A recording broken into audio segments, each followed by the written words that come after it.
Welcome back to Badass Women 50 Plus, a show that we originally conceived of for the over 50 women, as I am 87.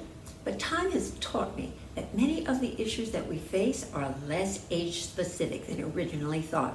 I mean, some of the stuff that concerns us when we're young may seem a lot different from what we face later on, but they're really just dressed up in different garb. Oh yeah, it's true, circumstances and advancing years can be the kerosene that sets the flame afire, of anxiety, loneliness, and depression. But nonetheless, problem-solving ability is not age-specific.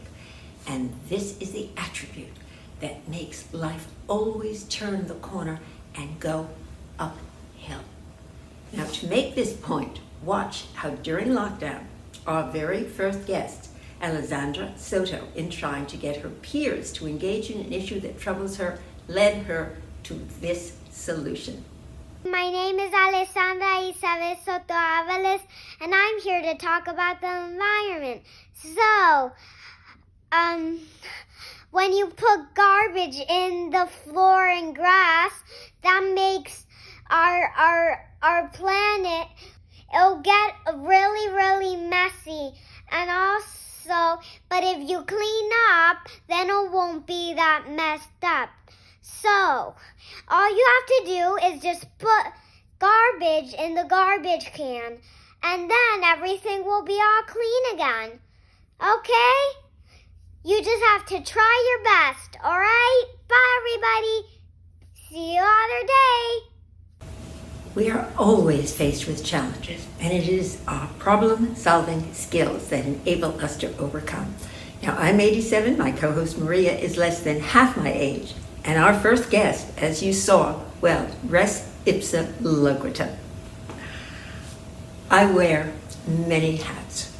I'm a psychotherapist, a producer, a director, an actor, and all of my skills are at your service.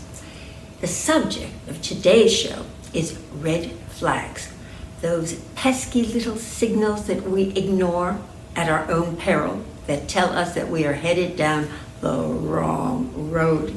Here's a little comic strip that makes that point. When I was 33, I thought I knew everything. I was married to a brilliant, loving man. We were in a beautiful apartment, and I was a working actress.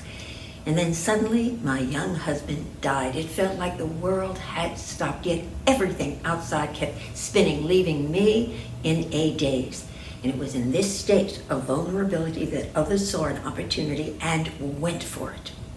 His estate had been valued at $10 million, and that was in 1967 dollars, which today, conservatively invested, would be worth well over $100 million. However, it wasn't dollars that were in the estate. It was stock in a new corporate entity that my husband had set up with two of his very dearest friends. The first red flag that I ignored was the two friends showing up at the hospital along with the company attorney, though it seemed odd and I wondered why. I didn't question it. It turns out that it was to have my dying husband sign over how the stock was controlled. That meant that I could not sell any stock without their approval, and as time went by, I was increasingly cash poor. Red flag number 2, the friends that had been an intricate part of our day-to-day life were increasingly missing in action. Red flag number 3, every request that I made to sell stock was met with a never-ending stream of reasons why it was ill-advised. Now, I had grown up in a working-class family, and the intricacies of high finance were way over my head, so I hired an attorney, and let's call him Thomas, who was a partner in one of the city's top law firms and to whom I paid a hefty retainer. Throughout the next 2 years, my attorney, Thomas, kept insisting that I abide by the advice of the two best friends. Eventually, the company was taken over by another, and ultimately it crashed. Now, it turns out that the IRS taxes an inheritance on the value of the estate at the time of death, regardless of whether one gets those assets or not. I was in a dire situation. The only asset that I had was my home, and even that wouldn't be enough to pay the taxes. It was in Thomas's office that I learned this little fact about how the IRS works. Red flag number 4, as I sat across from him in his now huge office overlooking Central Park. He swiveled in his chair so that his back was to me and broke this news. I began to cry, and by way of consolation, he said, quote, "Sell your apartment, take the money, go live in another country. They'll have a hard time getting you back," unquote. I left his office in a stupor. I had a friend, a savvy business guy, and when I told him the scenario, he saw nothing but red flags. "You've been had," he said, "and by your lawyer too. I want you to talk to a judge that I know." The judge asked for 2 things, all the paperwork and a retainer. The former was easy, but I had to take a loan for the retainer. He advised that if he found what he suspected, he could get the 2 men to pay the taxes, but he would not undertake a lawsuit to recover the swindled money because he would not sue another attorney. Well, his suspicions turned out to be correct. The 2 friends had sold off their stock while the going was good, and by not selling mine, it kept the price of theirs high. The judge figured that they probably paid off my attorney to look the other way. So they paid the taxes and I kept my home. Years later, I learned that I should have sued them all and probably would have won or at least gotten a settlement. It was a hard lesson to learn, but it taught me to pay close attention to my feminine instincts. Now, I ask questions until I get the answers that take the concerns I feel away, and if I don't get a straight answer and any uneasiness lingers, well then I am out of there. Tuning into my feminine intuition has resulted in an extremely successful life, and no one has ever taken advantage of me again because they have never been given the slightest opportunity to do so. Hi, I'm Maria Soccor, actress, filmmaker, and political activist. In the 90s, Miami was a hot destination. A few times a year, I would jump on a plane and head there to dance, drink, lay in the sun, meet fabulous people, take tons of pictures. No social media, of course. One spring break, I decided to up my game and stay at the Fontainebleau. It was way beyond my budget, but I knew how raunchy South Beach could get. So there I was, at the Fontainebleau, minibar, room service, music, Latino culture. It was my perfect utopia from the cold up north. At a typical dinner, I was introduced to models, entrepreneurs, artists. Then there was Gina, who I thought was the perfect it girl. I was a Jersey girl who had to worry about rent, car payments, and getting an acting job. But in Miami with Gina, I went to the Versace mansion. Maybe I showed up in denim shorts, heels, and a fancy blouse. But when you're young, you look good and dress for less. But Gina, she drove a Mercedes, had diamonds and a gorgeous condo. I was in awe of how glamorous she was. Where the money came from, I really didn't think about it. Eventually, the real world beckoned. I get back on the plane, in economy of course, and head back home. The very moment I get in, there's a message from Gina, and immediately I called her back. We speak all night long and practically every day after that. Summer was upon us, and she came up with a plan to come to New Jersey so we could hang out. I was so excited, I just couldn't wait. I pick her up at the airport and we drive straight to her hotel, the 5-star Peninsula in Manhattan. She tells me to valet my car, so I do. She checks in. The reservation isn't in her name. It's in her boyfriend's name, and he wasn't there yet. She had no credit card, no cash. Even I had 2 credit cards at the time with a 0 balance. I felt for my new best friend, so instead, I put my credit card down for one night until her boyfriend would arrive, who was scheduled to fly in that same day. He didn't arrive until 2 days later, but I was at ease. No issues. We have the best time together. We spend the days walking around the city, then back to the hotel, dress up, go to dinner, then to the clubs, and stay out until everything closes. On the third day, I pick her up, and her boyfriend is there, but they already checked out and were ready to check into a Holiday Inn. Her boyfriend kind of surprised me. I expect him to be as upscale as Gina. Instead, it looked to me like he was strung out, but I shrugged it off. He gives me $2,000 in cash.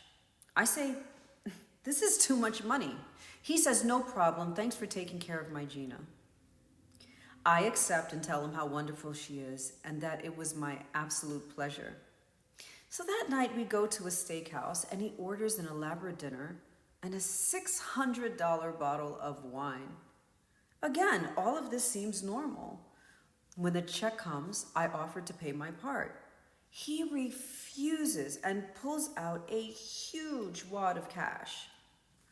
We go to the cigar lounge in the back, and Gina and her boyfriend decide to do a line of coke and then to meet their friends across the street at another lounge. For me, coke was a definite no-no. A red flag begins struggling to wave. When we enter the lounge, her boyfriend is greeted by 3 shady characters, and they begin to have some sort of agitated conversation. I feel uncomfortable and tell Gina I'm going to the ladies' room, and she follows. We wait in a short line, and for once, we don't say a word to one another. We enter the bathroom, and I say to her, "Who are those men?" She begins to cry. She proceeds to tell me that her boyfriend is a cocaine dealer. I'm in a panic. The last thing I needed was to be involved with anyone doing anything illegal. I know I've got to get out of there, but how without hurting her feelings? I say something consoling, and I tell her I have to use the toilet and I'll meet her at the bar. I call a friend and I say, "Don't ask me any questions, just call me on the phone in 10 minutes. I return all smiley until my call comes in, and I babble something about having to get back to New Jersey as I've got an early morning audition, and I'm like, kissy kissy, but out of there like a bat out of hell. I had sleepless nights replaying over in my mind all the red flags I was so blind to. Ultimately, Gina's boyfriend got arrested, and she did too. The story got in the papers, and by that time, the perfect it girl had a missing front tooth. Maybe he knocked it out. Maybe it was the feds who took all of her belongings. I will never know, and I do not want to. It was a long time before I struck up an instant friendship again. And though it wasn't Miami's fault, I didn't return until years later and only visited the friends who earned my trust over the many years. The thing with red flags is that more times than not, we are blind to them. It is not something that we do on purpose. As a child, I was taught about red flags, but only those my parents wanted me to see. As a middle-aged woman, looking back on my childhood, I couldn't see the red flags that were waving all around me when it came to substance abuse. I was surrounded by a family who normalized the altered state of mind simply as a way to escape the pain of life. I like to say that, the heavy stench of vodka and the sweet smell of wine really, really linger throughout my childhood memories. Although I was never a big drinker, and I was always too afraid to take drugs, I was conditioned to living in and contributing to chaos. My first husband and I, we were both in the entertainment industry, and he was a big drinker and a drug abuser when I met him. However, when we were first married, he was sober for a few years, and life was good. We had a beautiful baby boy. I stayed home to care for him. And my husband went out and he worked. And he did the gigging and he did the entertaining. And it was more and more gigs and more late nights. And it really, really took a toll on him physically and emotionally. And as a result, it took a toll on our marriage. He returned to these substances. I just didn't know to what end. And I had no idea until one night I walked in with our 8-month-old son to my husband and his bandmates smoking crack at our kitchen table. The faces were familiar, but the glass pipes, white powdered razor blades, and lighters were all foreign. The only thing recognizable on that table were the spoons that I fed my family with.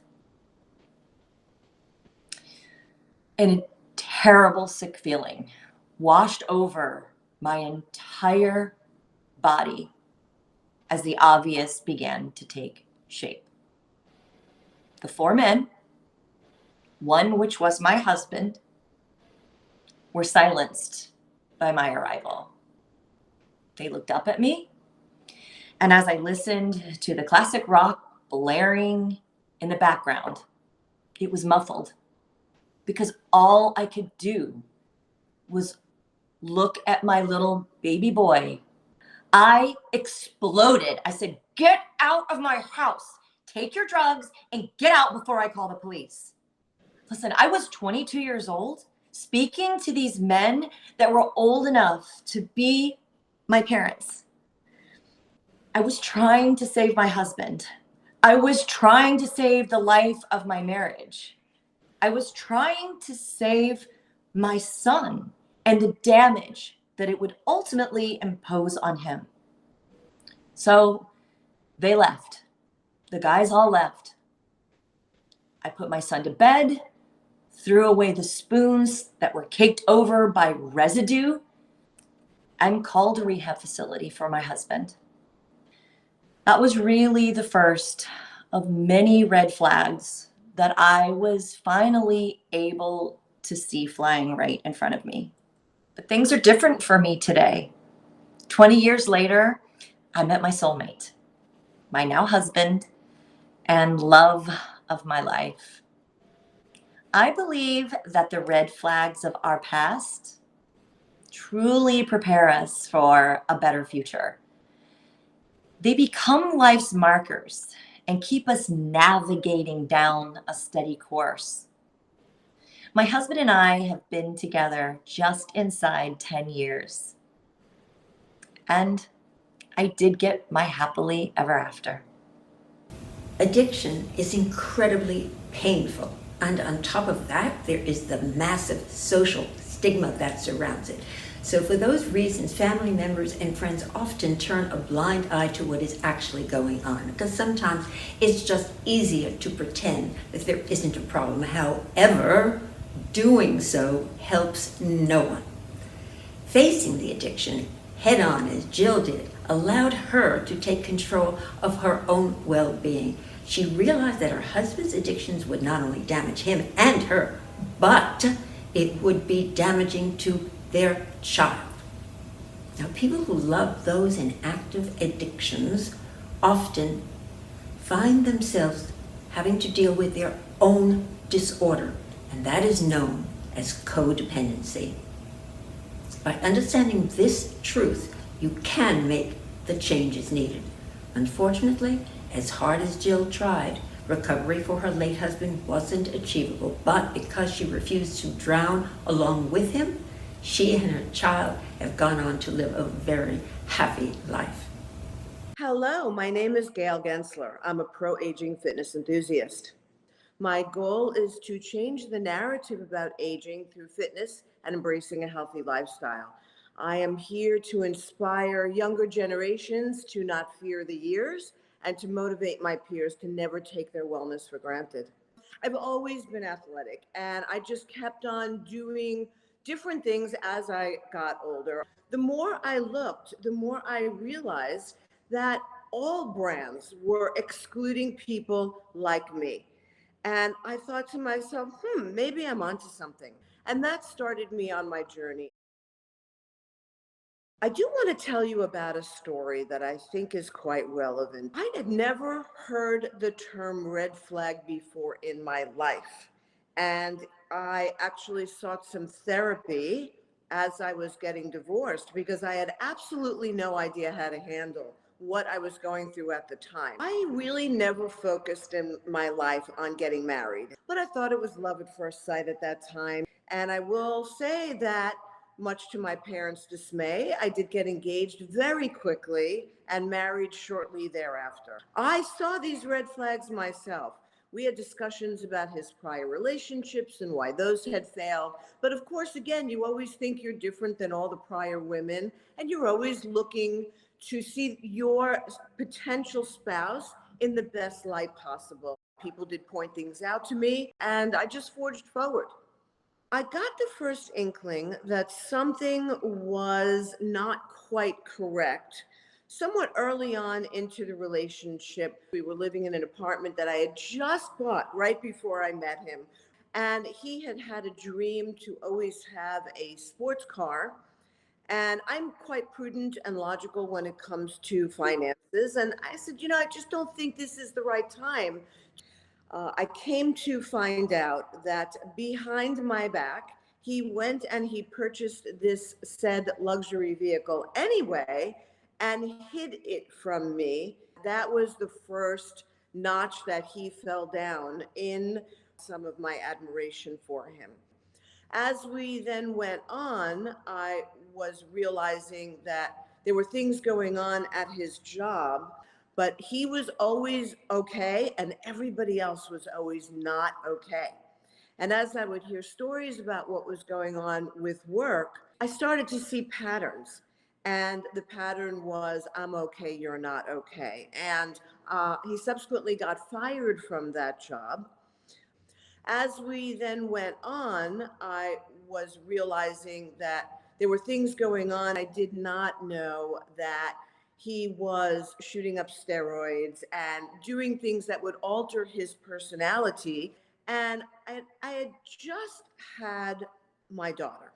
And I'm home, and I remember I was in the rocking chair I had bought, and I get a phone call, don't know the number, and gentleman says, is this Gail? And I said, yes, it is. May I ask who I'm speaking with? I'm thinking it's a business call. And he says, I need to tell you a story about your husband. One of the caveats for my ex-wife to continue to get her alimony besides the child support was that she could not have a man in her home. And to ensure that these things didn't happen, he hired a private investigator to watch 24/7.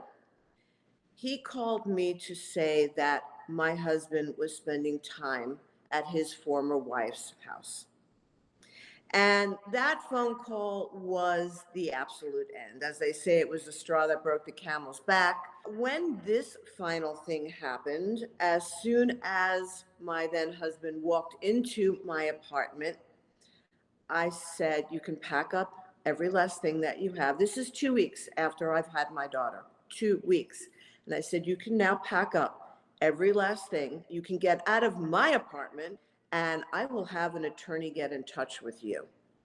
And this just blew me away. I could not believe that this was the same person that I had trusted with my heart, my soul, my future finances. It was mind-blowing that this was actually the same person. When I look back on it, if I had the wisdom that I have today, I would say to anybody, whether you're young or old, the most important relationship that you're ever going to have is with yourself.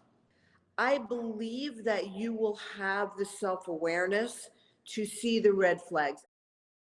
Hindsight may be 20/20 vision, but foresight is better, especially when it comes to romance.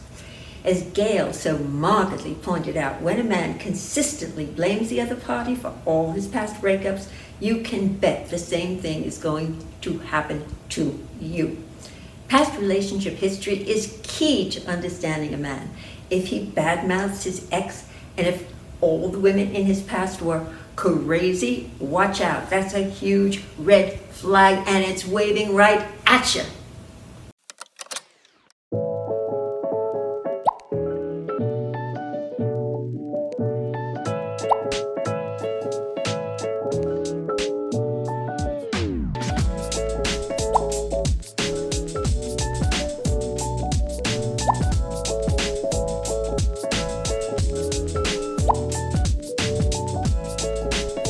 To sum up, relationships that bring contentment, now whether it's in friendship or romance, are those in which there is no imbalance of power. When anyone that you're close to tries to manipulate you to not question, do not challenge in exchange for love and stability, the very things that should occur naturally, that is a red flag. Before we close with the great singer, Judy Scott, remember, we are on at 7:30 the last Tuesday of every month, and don't forget to check us out on social. Now take it away, Judy. There may be trouble ahead, but while there's room